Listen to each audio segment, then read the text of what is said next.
in the lightning lane. The lunch pail, Matt American, Matt American!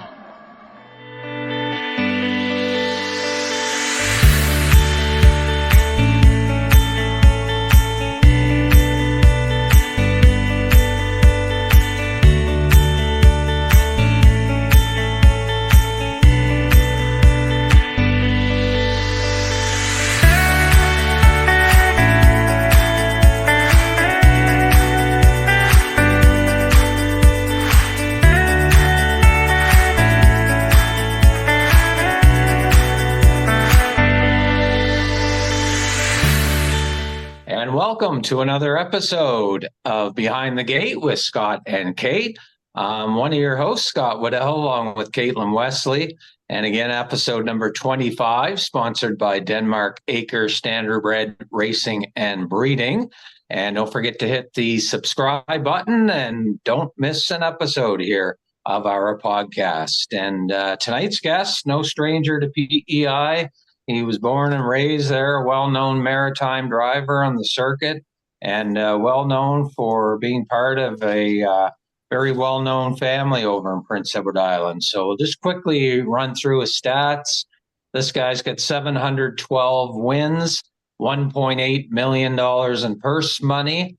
And 2023, he had 34 wins, 171,000. And I think one of his, I remember one of his big wins in Fredericton Raceway. He won with an invitational horse called Melcapulco in 154-2 that afternoon. So going to send it over to Caitlin Wesley, and she's going to introduce our special guest. Thanks, Scott. So we've got a well-known driver, one that likes to, pick and prod at everybody and have some fun with them on and off the track. So I'm super excited to just get to know you and talk more, one-on-one with you. So welcome aboard, Brodie. And like we said, it's an open book kind of night. So let her fly. Perfect. Just the way I like it. Thanks for having me. No, perfect. So we'll kind of start things off here, Brodie, on a family-oriented question or comment. Your family, of course, heavily involved in harness racing, including your dad, your grandfather, your sister. And do you think you were always destined to join them in some part or some way of horse racing? Yeah, I think so, Scott. Yeah. I mean, when I was younger, I didn't have a lot of interest. I was always around the racetrack, always from when I was a kid. Introduced at a very early age, and we always had horses at the farm. We actually had a breeding farm. We had a stallion there a few years ago, and when I was growing up, we always had horses around. So I think probably I was destined to do something with horses.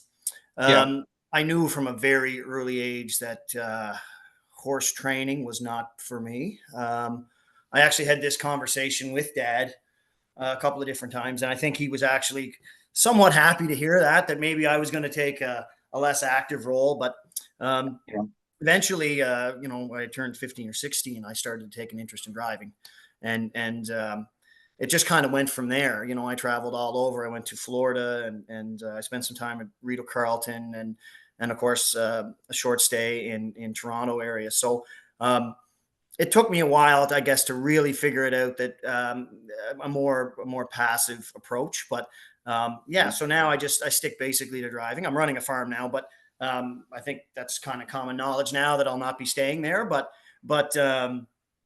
So just driving is kind of where I like to keep it right now. Yeah. Okay, right on.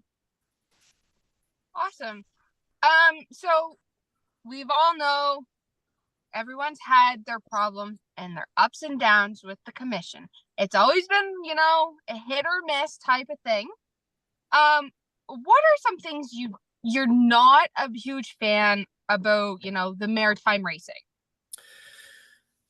I thought about this a lot over the last few hours, and I think the perception, I think, is sometimes.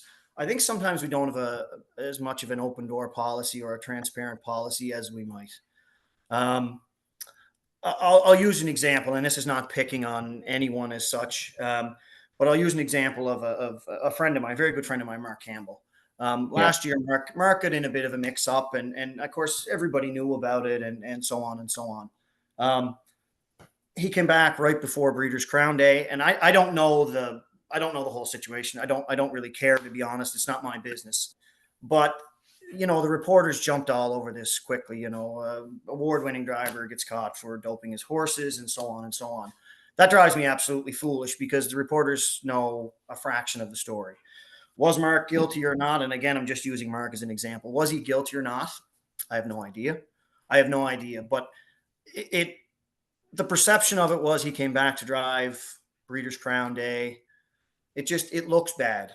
And there was no explanation given. I wish that our commission, and it's probably not just the Maritimes, I just wish our commission would be a little more transparent, not just with the horse people, but with the public as well. Because, I mean, we have tremendous government support in PEI, and Nova Scotia, just got a bump in their purses, which is fantastic. New Brunswick is definitely, they're struggling and on their, hopefully not their last legs, but really in a struggle. And if we don't show the public the reasons why things are happening, whether you're red or blue or orange or green, as far as your politics go, I think eventually our government's just going to go, hey guys, we're not going to put up with this kind of stuff. So I think we have to be more transparent, not just the commission, but as an industry all around. This is why this happened.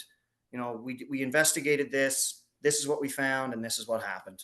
Sometimes I think we knuckle under with that type of stuff, and the naysayers are so quick to jump. I love to stop people quick in their tracks, especially those naysayers, those haters that, perhaps don't have anything better to do than just cause trouble. Let's just stop them right in the tracks. Here's how it is. This is why. Let's move on. And I think that continues our government support. The government has to answer to the people, right? And with our tremendous government support, I think we really have to become as transparent as possible. That's the one thing I'd change right off the top of my head. That's awesome. I agree. And why do you think, Brodie, that a situation such as Mark's, or I'll use Jason Hughes as an example, not picking on Jason, at all. But, it was kind of common knowledge that he had a positive test, and it was quite a while before it was made public. And you're right, perception is everything. And, to this day, as far as I know, unless something's happened recently, there still hasn't been anything printed as far as, he was going to appeal it. But I mean, here we are a couple months later or more, and still nothing. So again, and that's again where I come back to it. Now I know it's probably in litigation. There's lawyers involved, I'm sure. I don't know the whole situation. Again, I try not to get involved in other people's business, but I mean, the perception of it is bad. It really is. And the whole thing with the O'Briens this year, just to talk about Jason, the whole thing with him being up for an award at the O'Briens, it's just the perception is bad. And the nightmare that Standardbred Canada, whether there was foul play or not, I have no idea. Again, not my business. I'm sure they're figuring that out as we speak. But the perception of it is bad. And I hope that going forward that I know you don't want to push this kind of stuff in the public eye, but the haters are pushing so much on the industry as a whole. Horse racing is abusive.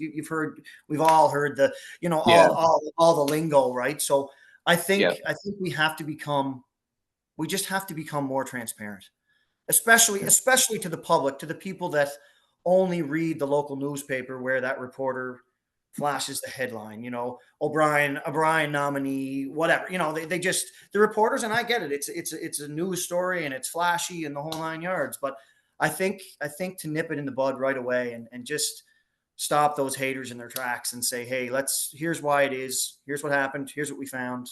We're moving on from it. It just gives so much better perception.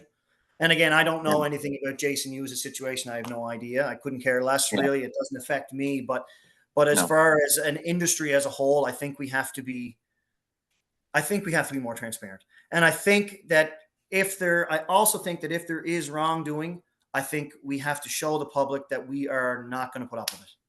I really do. And I sometimes think that we're a little too lackadaisical on the fines and the suspensions and the whole 9 yard. You know, if your horse shows up with something in its bloodstream that's completely in the wrong, then we have to show the public and the government and our elected officials that, you know what, we're not gonna put up with this stuff.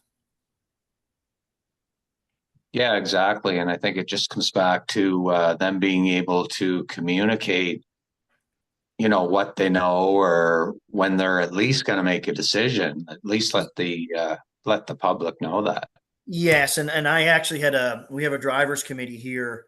There's six, three regular guys, and we always bring in some other people. And this was brought up at the meeting. We was just chatted about, and the two judges that were present said they didn't know anything themselves. So I don't know where that is, just to use that as an example. I have no idea where that is. I just hope that when it comes out, be it, there was wrongdoing or there wasn't, I think we have to show the public, hey, look, this is what it is. And instead of just kind of trying to shove it under the rug and letting people speculate on, was there a bias? Was there not? All those different things that people automatically go to. Because Jason is a huge stable, that's another thing that people will say, oh, well, he has, 20, 25 horses. How do they suspend him in the whole 9 yards? I think we just have to be more transparent. Yeah. Kate, you got any thoughts on the commission? Not really, but touching on, you saying or mentioning about your drivers committee, that is something I actually think is super for you guys, and think every track should honestly have that. Yes, every year, at least for Truro, we always have our drivers meeting before, your first day before you go out. That's just a quick, hey, this rule's changed. Hey, don't do that. But to have your drivers on a committee, have a say, have an opinion, because you guys are the ones out there. Those judges are not out there. The commission's not out there with you guys. You guys are actually the ones in this position. So it is, I love that you guys have that. And I think every track should have that. So we know your guys' thoughts. Yeah, and I agree with you. To be honest, at first I was a little skeptical. And I mean, everybody knows my situation with the commission from years past. I was told I had to have a 6-year vacation, more or less. But, yeah, we were going to ask you about that. Yeah, of course. yeah, and you know what? At the time, I was much younger and felt I was being targeted, I guess, and I actually started refereeing some. And I've spoken about this a couple of times, but I actually started refereeing a lot of hockey when I left, when I was no longer driving. And I got to see it from the other side as far as the judge's standpoint.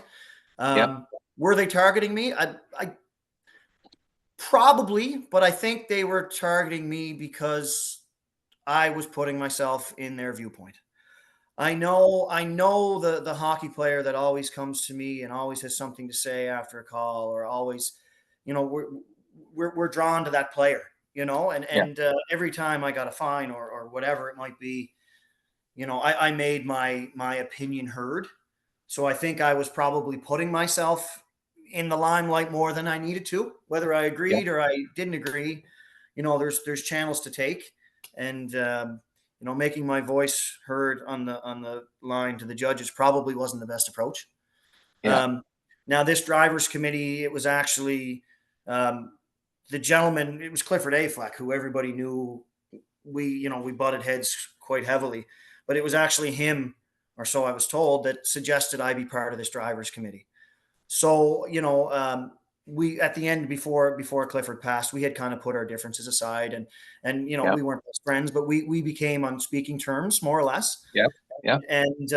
And I actually referee with his son Jeff quite a bit. So this committee is great, and it's a lot of, whereas you mentioned, Caitlin, the drivers' meetings in the paddock, it's just, here's what the rules are, here's what we're looking at, here's what we're enforcing, and so on and so on.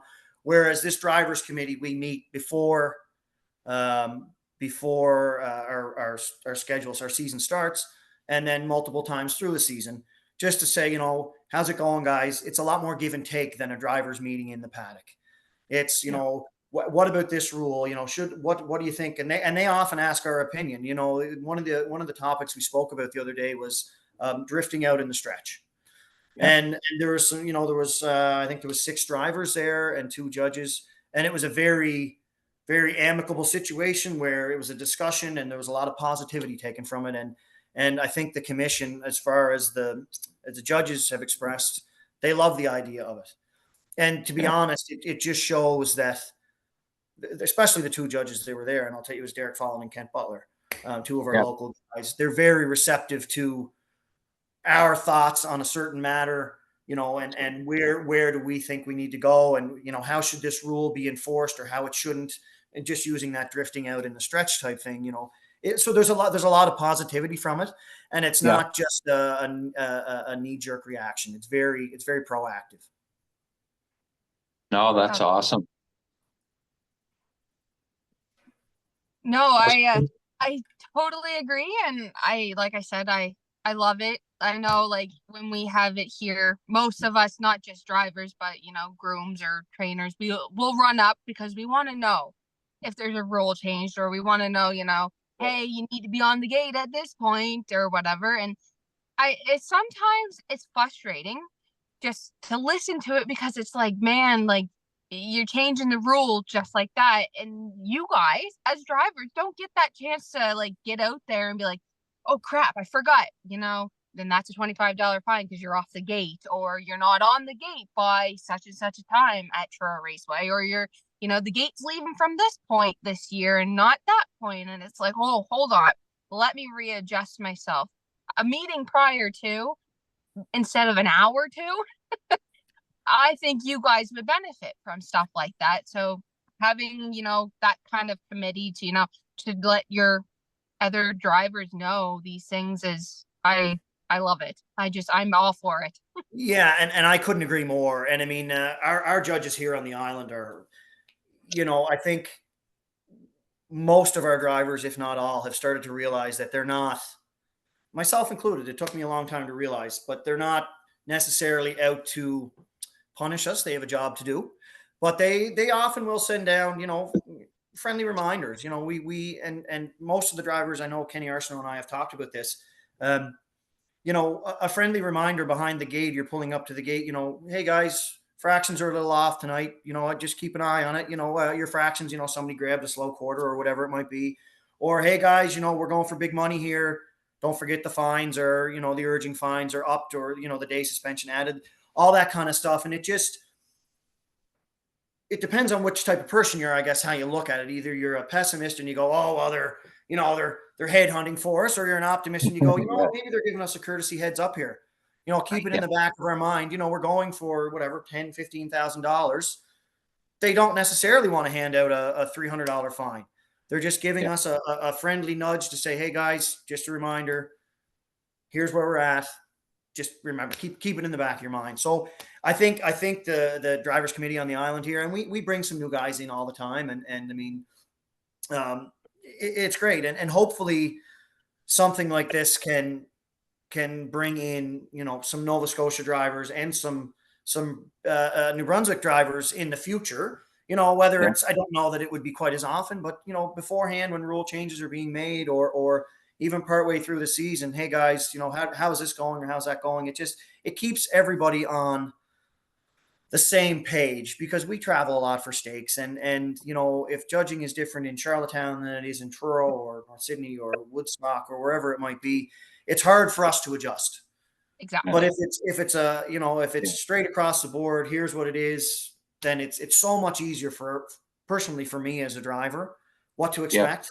And the trainers know what to expect, so they can chat with us, and it's so much better working together than working against each other, for sure. Is there a rule, Brodie, that is out there now that it kind of really gets to you and you think that it should be changed? I don't know that there's a rule that I'd change. There's one I'd enforce a little bit more. The carrying out by putting a wheel under happens often. And I mean, I'm a little bit guilty of it, a tight squeeze and so on and so on. It gets frustrating. You're following the horse you want to follow and somebody shoves you three high, and so it's one that I don't know if it gets missed or I hope it's just missed. But there's one, I'm in the position I want to be in. You didn't put yourself in that position. It's just a rule that I wish, obviously we're inches apart. There's got to be a little bit of give and take, of course. But the carrying out, shoving somebody three high or four high or whatever it might be, aggravates me beyond belief. But it wouldn't be rule change, just maybe if it was enforced a little bit differently, I guess. Okay. Let's go back a little bit to, the time that you did spend away from harness racing and driving, especially, of course. Do you think that was a fair rule for you? Well, it had been leading up for quite a while, Scott. And to be honest, looking back at it now as an older person, I think it was probably the best move that could have happened, to be honest. Just to clarify, the judges didn't suspend me for 6 years. The commission suspended me pending a hearing, and I basically told them to didn't go back. Take their hearing and shove it somewhere, more or less. Yeah. So I just didn't present myself to the commission. Would it have been 6 years? Probably not. It would probably be 6 months or a year or something. I was also barred from Red Shores for quite a while. And so on. And I mean, I just displaced myself from harness racing altogether. And then after time, I kind of started to get the itch back again.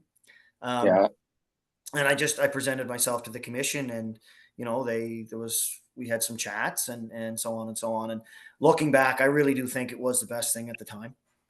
It changed the way, and I think again, refereeing hockey just changed the way I approach other drivers, for one, and the judges as well. So I really think that it was the best thing at the time. I really do. Yeah. Go ahead, Kate. Awesome.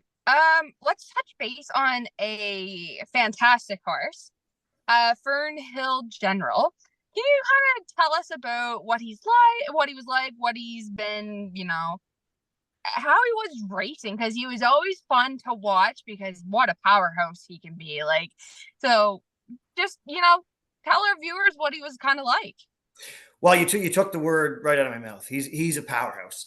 He's a lot of fun to drive. Fern Hill General will probably go down as one of my favorite horses of all time to drive. Awesome.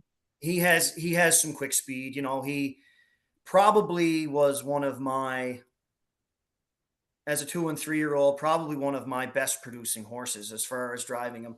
He won the Brodie MacPhee last year, 2 years ago, I think. Yeah. 2 years ago, I think. Sorry. And he's a big horse. I remember in the elimination, I was very careful with him through the first turn, because he's a big horse and he can get at one knee a little bit from time to time. And sometimes he could get a little bumpy in Charlottetown, and the turns in St. John are far less forgiving than Charlottetown. They're much flatter, and they just don't seem to suit that type of horse well. But we had a discussion. We were able to pick our post position for the final, and Earl picked the rail. And I was hesitant, but his Earl smarts came shining through. I don't know if he made any changes or not. He didn't tell me. But when I went through the first turn, there wasn't a ripple out of him. And we were smoking through the first turn, and Miles had come out off the gate hard at me and so on. But no, he's a good horse. He's he's a gentleman on the track. In the winner's circle and afterwards, he can be a bit of a bully. He's a little bit hard to handle, but he does absolutely nothing wrong on the track. I mean, you can start him up and shut him back down with two fingers. He relaxes well. He has a quick turn of foot. His biggest asset is from the gate to the turn. He can pace for 4 or 5 strides as hard as a lot of horses around. And what he'll do is he'll get you positioned and get you out of trouble, he doesn't really get all the accolades he deserves because as a 2-year-old in the Breeders' Crown, he get interfered with off the gate.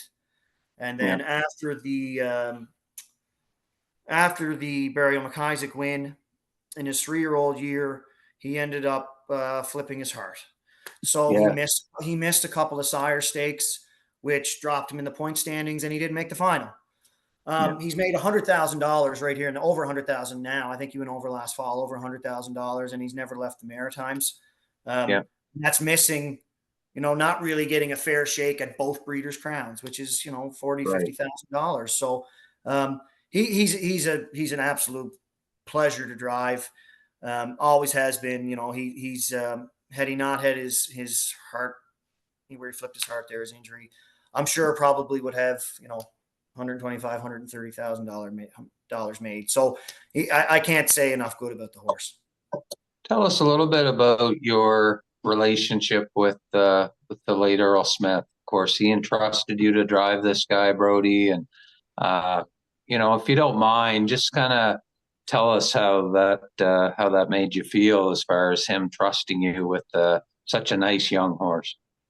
Yeah, I mean, I had driven a little bit for Earl kind of leading up to that. I think I was probably just the best of the rest. All the other drivers were taken, so he didn't have much of a choice. But I mean, Earl and I always had, a pretty good relationship, and it grew the last number of years with driving for him. We'd stop down the bar and he'd tell me what a poor driver I was every time I got off the track. He'd tell me what a poor driver I was, and ask me where I was going. And there was a few choice words in there. I won't say it on the podcast, but there was a lot of explicitives there that we chat over a beer in the barn, and that kind of got me involved with some of my current owners, Peter and Don Smith and Ian Smith and those guys, and Arnold Hagen and Gerald Morrissey. He's kind of the one that got my foot in the door with them as owners. So I can't say enough good about him. He could be the most bullheaded man probably I've ever met. He's ranked right up there with my grandfather Alec, as being stubborn and so on.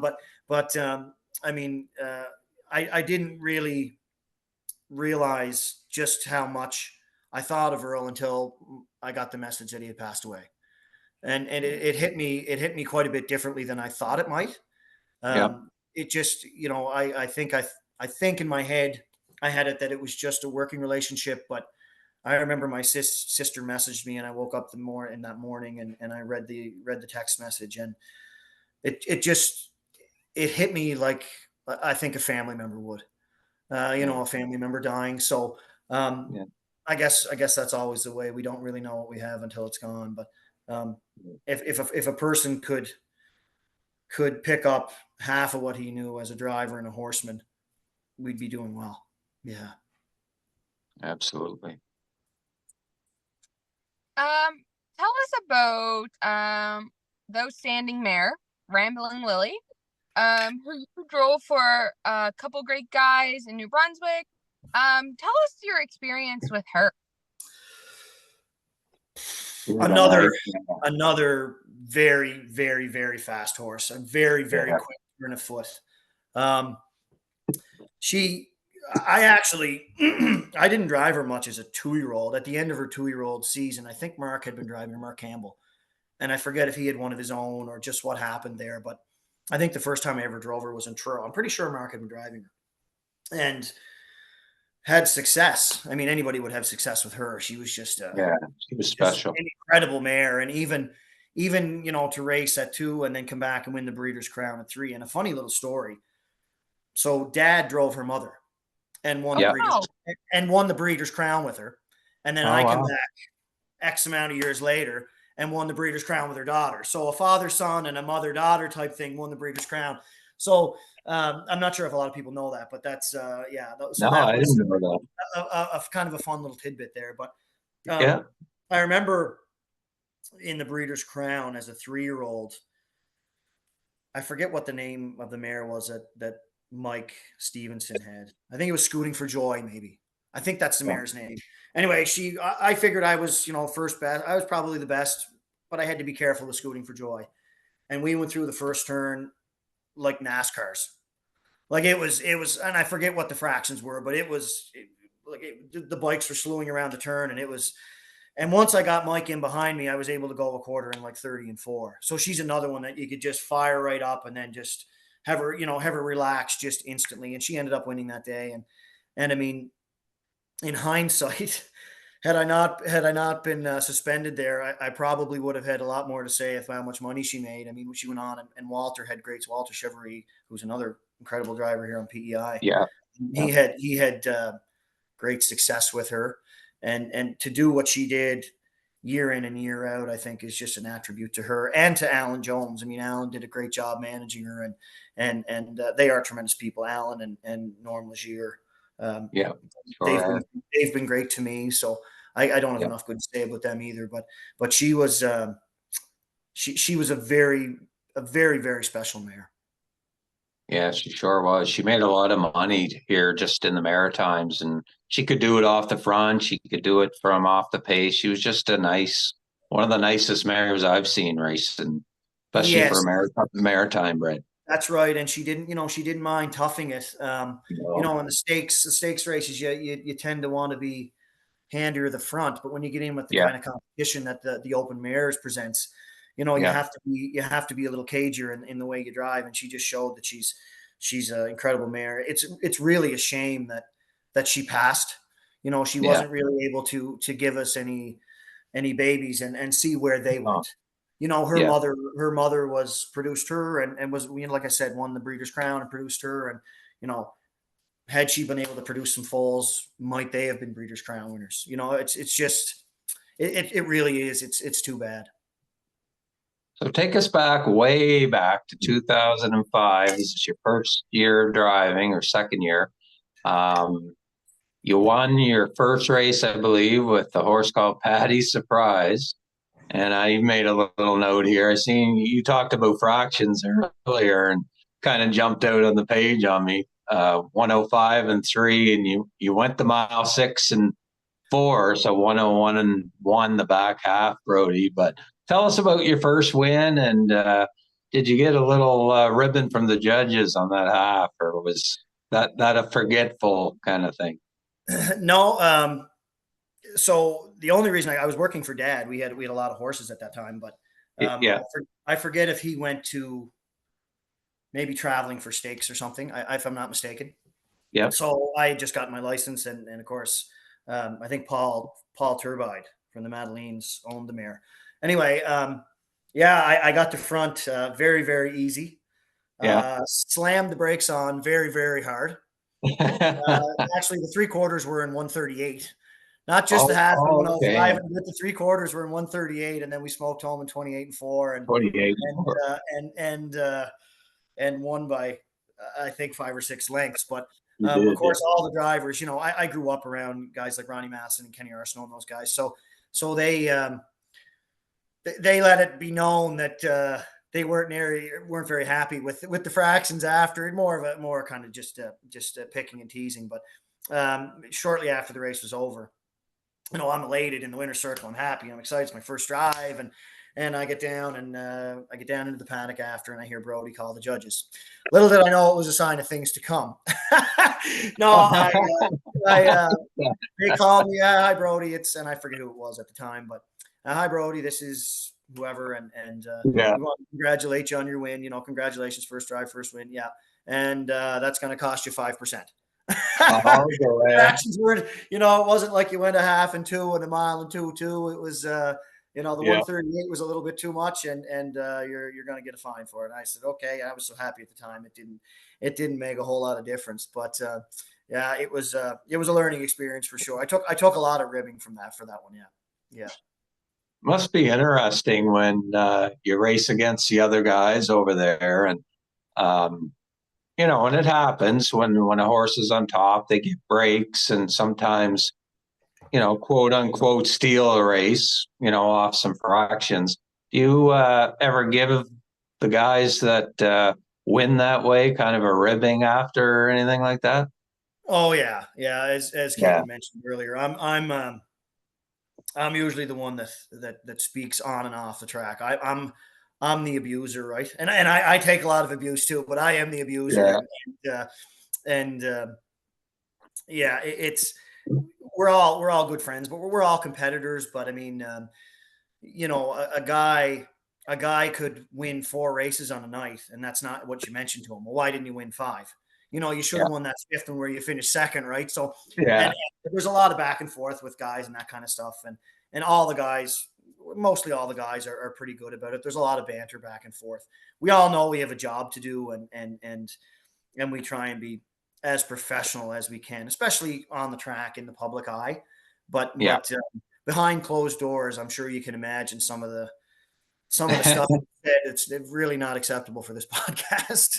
Yeah, I was gonna say it probably gets pretty tense at times. Yeah, it does. It does. And I mean, we fight and we squabble and Yeah, I mean, everybody, this business there's so many highs and lows. yeah, You can win 5 races one night and then not win a race for another 2 weeks. And that it's hard to deal with that kind of stuff. And it's really just the horses moving up and down the ladder. And, some horses will get on a hot run and a cold run. But for the most part, there's a lot of good natured fun yeah. between a lot of great camaraderie between, most of the guys. And we have Yeah. a tremendous drivers colony here. Like I would send the top 10 guys here anywhere in the world. And they're not going to look at a place. All No. the guys, Oh all my the guys God, can no. read a program very well, drive their horse, what Yeah. would be, socially acceptable, more or less, if you want to call it that. So, I mean, it's just when there's guys around, anybody, you have to do what you can. And I'll get back to your question about fractions. Yeah. If I'm a 210 favorite with the rail, am I going to try and use the rail and fractions to my advantage? Of course. That's my utmost job. Is if I'm 210 on the board, I have the owner, the trainer, the betting public first and Oh, foremost. You have to think about those type of people. If I, yeah. can go a half in a minute instead of 57, does that better my chances? Definitely. So, Definitely.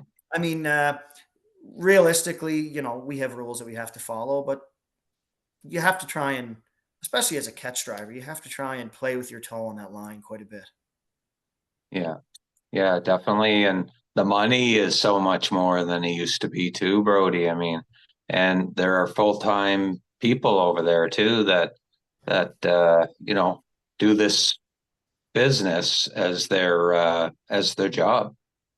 Yeah, that's right. And that, like I said earlier, that's not the route that I necessarily ever wanted to take. And even now, No. but I mean, I go in, I go in usually once a week this time of year, and I train some horses. Like I drive for Tommy Weatherby exclusively. So, he Yeah. calls me 3 or 4 days out. Hey, we have some horses to train. Can you come in and go with them?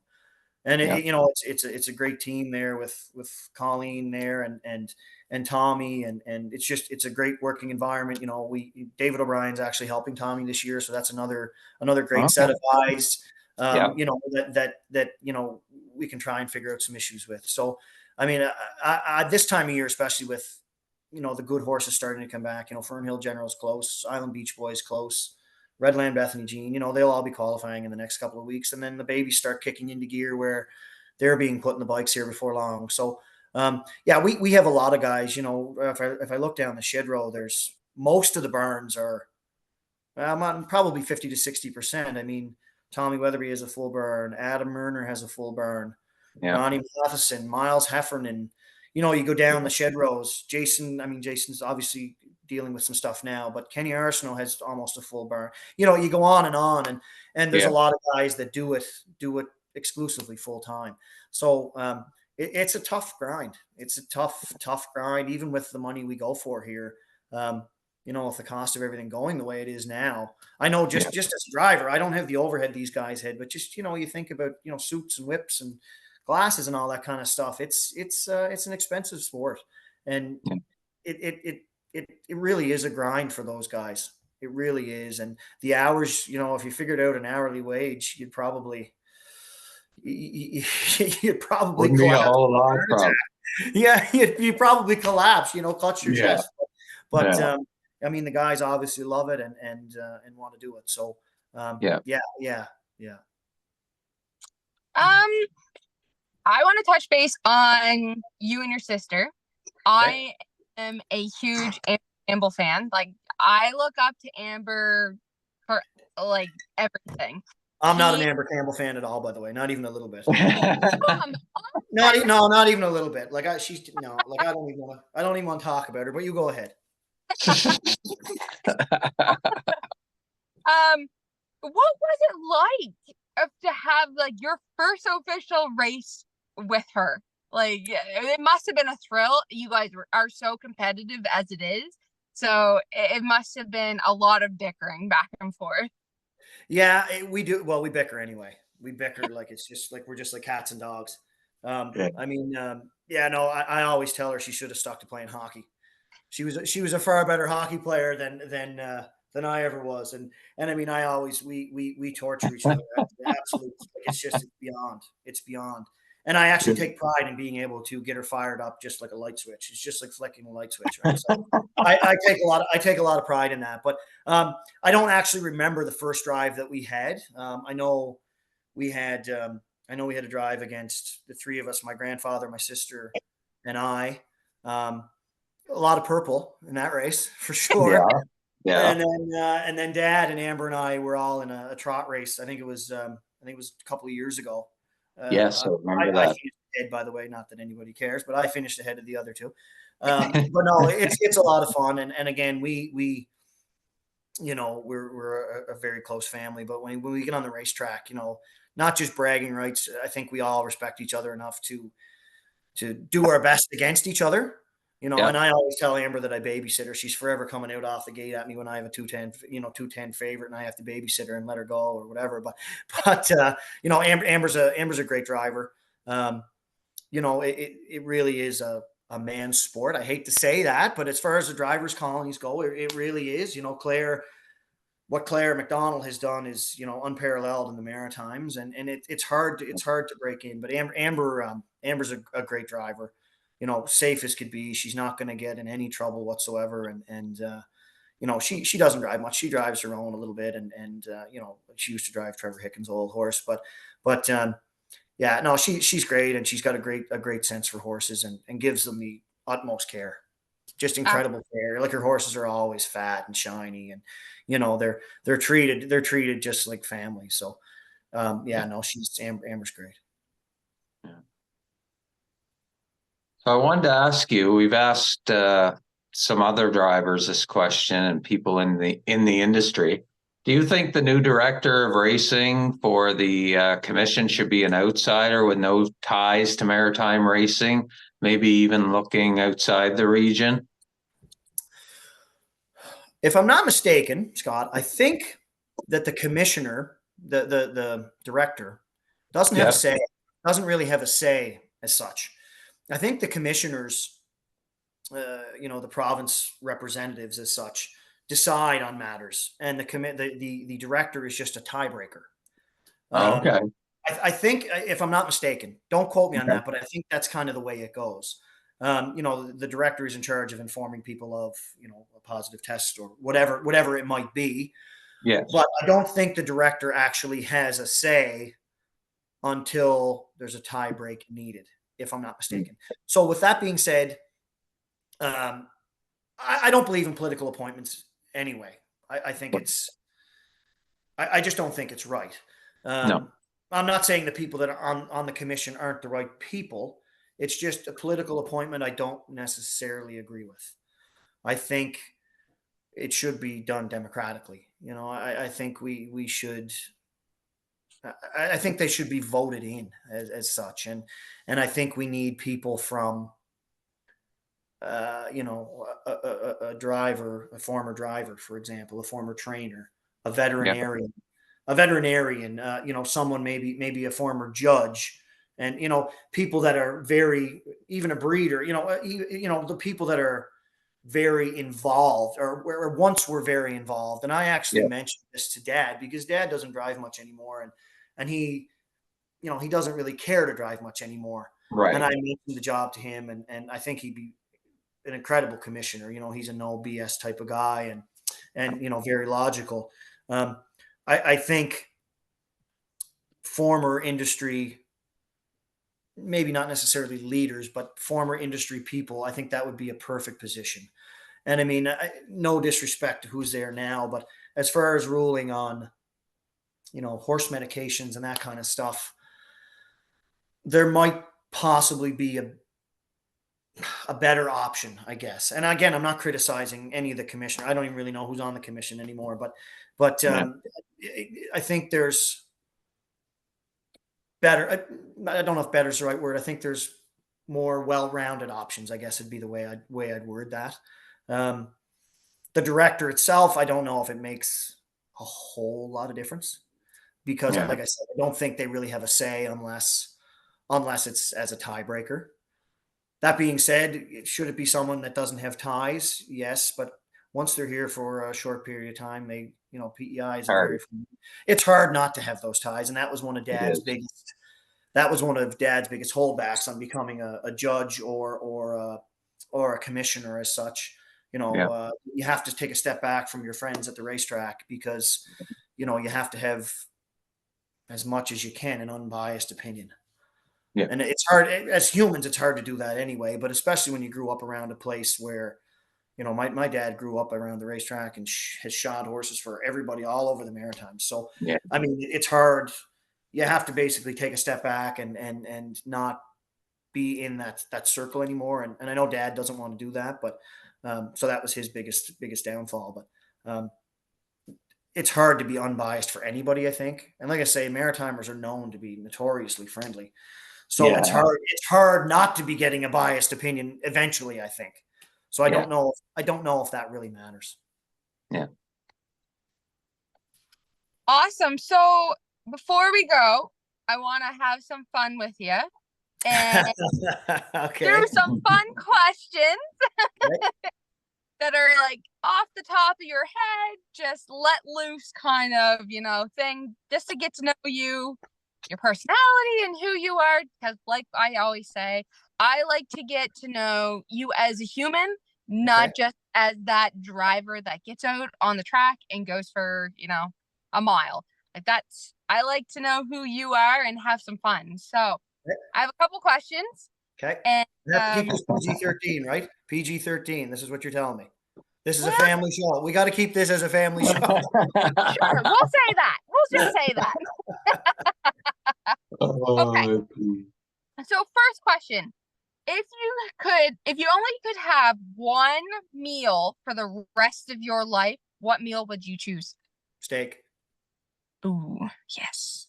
Steak. Okay. Good choice. That is a good choice.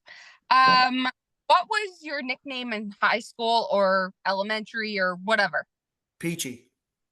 I used to get my hair cut like a buzz cut. Like my grandfather, my mother's father had a buzz cut, and I always used to get it cut very short. I was called Peachy. Tortured relentlessly. Peachy. Yeah. Yeah. Okay. Interesting. Yeah. Who is your celebrity crush? Margot Robbie. Another good choice. Oh my God. Like, anyway. I'm a Sydney Sweeney guy too, so. Yes. No kidding. My goodness. If your friends and family had to say, just give us 3 words to describe you, what would those 3 words be? He's a shithead. I think I don't know. Shithead might be 2 words, so that might actually be 4. But he's a shithead would definitely be what most of them would say. Yeah. I love it. Okay. If you were to go to a desert island and you could only take 3 items, what would those items?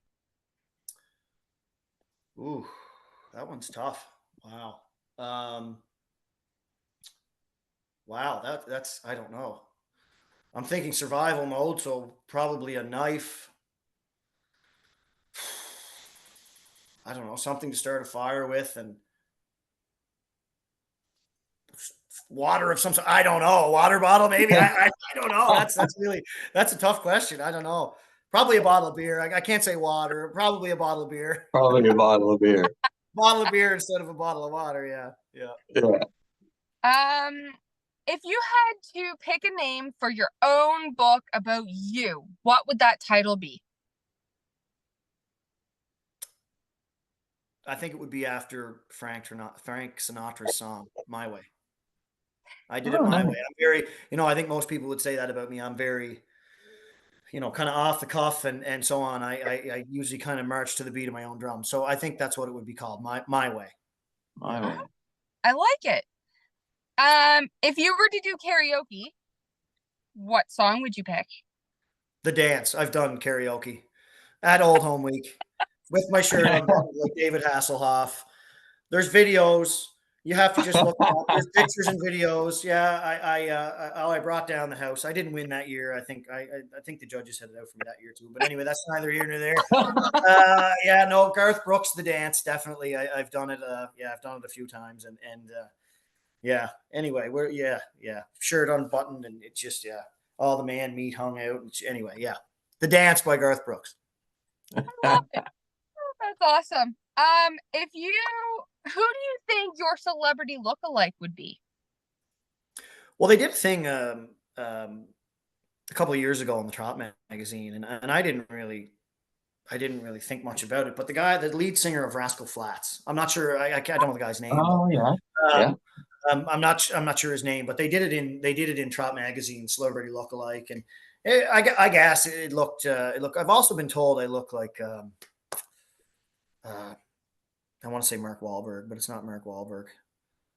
I'm sorry, I can't think of the guy's name, but yeah. Anyway, we'll have to go with the guy from Rascal Flatts because I can't think of the other guy's name. Yeah. My last one. Okay. And some tracks actually do this now. So I was kind of interested on what you would choose. So if you had to pick one song that would take you back to the winner's circle, what song would that be? Wow. Take me back to the winner's circle. I don't know. I don't. I mean, there's so many great songs to choose. I listen to all types of music. All types of music. I listen to 50s, 60s, orchestra music. I listen to it all. I guess just going with the other question, probably My Way, I guess, by Frank Sinatra. Just off the top of my head, that would probably be the one. I'd take All I Do Is Win by DJ Khaled. But I think Mark Campbell's got that sewn up, showing by the last number of years. I think that's probably his song. I actually pick up a bit that him and his wife danced to this at home. All I Do Is Win, and their home dance and this stuff. So but I think he's got that one sealed up. So probably My Way by Frank Sinatra. Yeah. Awesome. I love the answers. Thank you for doing that. Yeah, no worries. Anytime. Like I say, I'm a pretty open book. So if we could do this with some drinks in our hands some night, it'd probably be far more entertaining. But we'll have to keep it PG-13 for sure. Yeah. Yeah, exactly. Well, listen, Brodie, we've kept you almost an hour, so we'll let you go for tonight. But thanks very much for joining us tonight. It's been a blast. Yeah, it has. It really has. Thank you, guys. And this is a great idea. I think this is great. Showing people the person behind the suit or the whatever. I think it's a great idea. Just one thing I would like to say before I go. Actually, it's a question. When Adam Murner was on this podcast, did you guys ask him to wear the ball cap? Because I feel like if he didn't have the ball cap on, I know he's only mid-30s, but his hairline just recedes so far back. Like, I feel like there's a horrible glare. I think maybe it was the lighting or something. I thought maybe you guys asked him to put on a ball cap. Maybe not. No, that's fine. If it didn't, that's fine. I mean, it's a sin really that his hairline is receding that far back at a young age. Anyway, it is what it is. I guess we'll just. It has to take threaten thing. Maybe it is a Cape Breton thing. Maybe it is. Yeah. I just think anyway. I can't say anything. The man works extremely hard. Adam's a good friend of mine, and he gave me a little shot on here, so I figured I better give one back. But the man works incredibly hard, and he's a good friend of mine, and so on. So I couldn't find the time to do some of the things he does. So he's a good friend of mine, and I'll end it on a positive note. Yeah, well, Arden Mofford mentioned you as well last night and had some great things to say about you. I didn't see the whole video. I was actually going to tell him that he's getting parked. You asked, I think, I saw part of it this morning, but asked him about who the drivers that he kind of, watches and so on. And he mentioned Mark and Corey and Paul Angel, and he never mentioned my name. So he's getting parked the next time I'm in against him for sure. He's going to be on the limb for a while. So, don't mention me now there, big fella. Arden's a good friend of mine as well. Yeah. So we usually have, if we're not racing, we have some conversations on Saturday night in the off season. And as you can imagine, they're pretty colorful conversations. So you've probably been to the Governor's Pub a couple times. I've actually not been to the Governor's Pub. I'm sorry to say. I haven't been. We're usually kind of in and out of Cape Breton. We're there and gone. Okay. But, no, definitely it's on the bucket list. I've heard tremendous things, and he invited us last year and we couldn't get. So definitely we'll hit up Governor's Pub for sure next time I'm in Cape Breton. Next time I'm in Sydney. Awesome. Well, thanks again, Brodie, for taking time out of your schedule to meet to talk with us tonight. So episode number 25. So thanks for joining us. Thanks, guys. I really appreciate it. Great to be here. Awesome. So thanks again to our sponsors tonight, New Denmark Acres, Standardbred Breeding and Racing. Also, a welcome to our new sponsor. We just said him, Governor's Pub and Eatery, and Arden Mofford have signed on to be a sponsor with us. So thanks very much, Arden, and the Governor's Pub and Eatery. And Mike McGuigan says it's the best place in the Maritimes to eat, not just in Sydney, but in the Maritimes. So next week we have Tisha Shimes, and also James McDonald will join us next week. So that should be a great interview as well. So for myself, Scott Waddell, and co-host Caitlin Wesley, this has been Behind the Gate with Scott and Kate with Brodie MacPhee, and we'll see you next time.